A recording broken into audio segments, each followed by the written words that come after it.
Right. So I posted earlier a video more generally on sleep. So for those who aren't familiar with the sleep stages, things like that, go check that out first, perhaps, and then come back.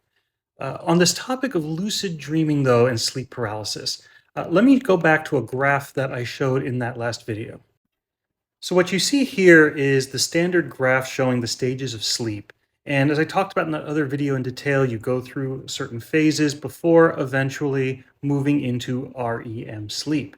And that REM sleep is the one we typically associate with dreaming and looks very similar on an EEG to being awake.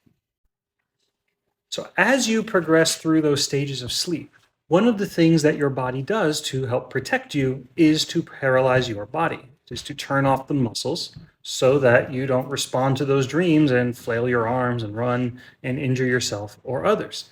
This is great, except when it does not wear off as quickly as you wake up. And in that scenario, you get this sort of sleep paralysis experience where it can feel very terrifying that you're awake and yet unable to move. And if you don't know what it is, you might think, oh no, I'm paralyzed. I need to go to the doctor. I need help. I can't speak. Very scary.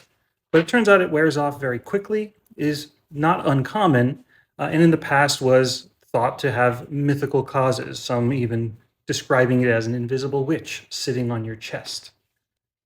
In terms of lucid dreaming, this is another interesting phenomenon where individuals learn, typically not spontaneously, you must usually have to practice, to become aware that they're dreaming without fully waking up.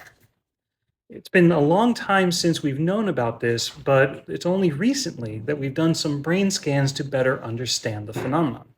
It turns out that it is a hybrid state, that the brainwave patterns actually appear to sit somewhere halfway between what we observe in REM sleep and what we observe in full wakefulness. So it is sort of a real half awake, half asleep state where you still have the body paralysis, but you are conscious, aware, and therefore have some control over the dream experience. Perhaps later we'll have another video. We can talk about how one sometimes induces lucid dreaming. But for now, that would be my first take.